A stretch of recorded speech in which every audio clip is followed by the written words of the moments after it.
our channel, Learn the Ropes. ஒரு பெரிய காடாம். அந்த காட்டில் எல்லா விலங்குகளும் வாழ்ந்து வந்துச்சான். ஒரு நாள் கரடி எல்லா விலங்கையும் கூப்பிட்டு ஒரு மீட்டிங் போட்டுச்சான். நம்ம சிங்கராஜா நம்மளை வேட்டையாடி சாப்பிட்டுக்கிட்டே இருக்காங்க, நம்மளை எப்போ சாப்பிட்றாங்கன்னே தெரிய மாட்டேங்குது. அதனால் நாமே நம்மள ஒருத்தவரை தேர்வு செஞ்சு சிங்கத்துக்கு உணவாக அனுப்புவோமா அப்படின்னு கேட்டுச்சான். அதுக்கு எல்லா விலங்குகளும் சரின்னு சொல்லி சிங்கராஜாவை பார்க்க போனாங்களாம். சிங்கராஜா, சிங்கராஜா, சிங்கராஜா, நாங்கள்லாம் உங்களை பார்க்க வந்திருக்கோம் சிங்கராஜா.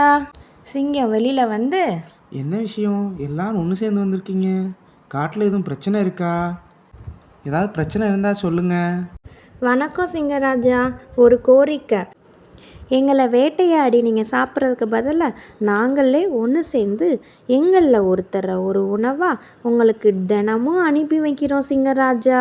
நீங்கள் உங்கள் முடிவை சொல்லுங்கள் சிங்கராஜா. இதுக்கு உங்களுக்கு சம்மதமா என்னென்னு எங்களுக்கு சொல்லுங்கள் சிங்கராஜா.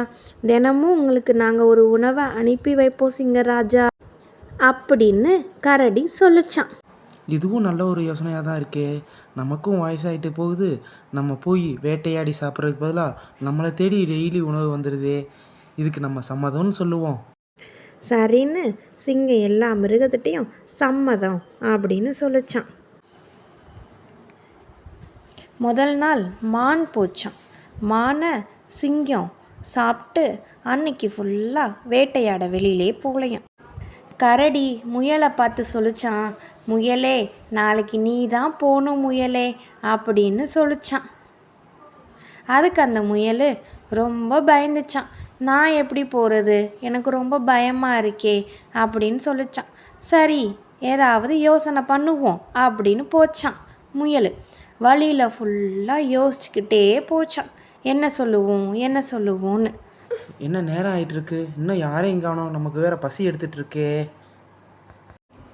அப்போ தான் முயல் தயங்கி வந்துச்சான் சிங்கராஜாட்ட. ஏன் இவ்வளோ லேட்டு? நீ ஒரு முயல் தான் வந்திருக்க. ஒரு முயல் எப்படி பத்தும்? என்னை கோவப்படுத்தி பார்க்காதீங்க. என்னை கோவப்படுத்தினா என்ன நடக்கும்னு தெரியும்ல உங்களுக்கு? இல்லை சிங்கராஜா, நான் மொத்தம் 10 பேர் வந்தோம். 9 முயல்ல இன்னொரு சிங்கம் சாப்பிட்டுருச்சு. நான் மொத்தம் தப்பிச்சு ஓடி வந்துட்டேன் சிங்கராஜா.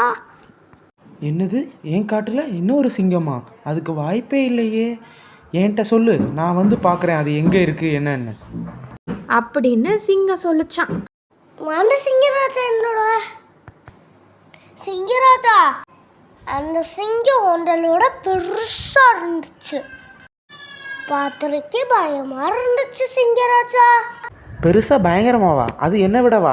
சரி, எப்படி இருக்குன்னு நானும் வந்து பார்க்குறேன். சிங்கம் முயல் கூட கிளம்பி போச்சான்.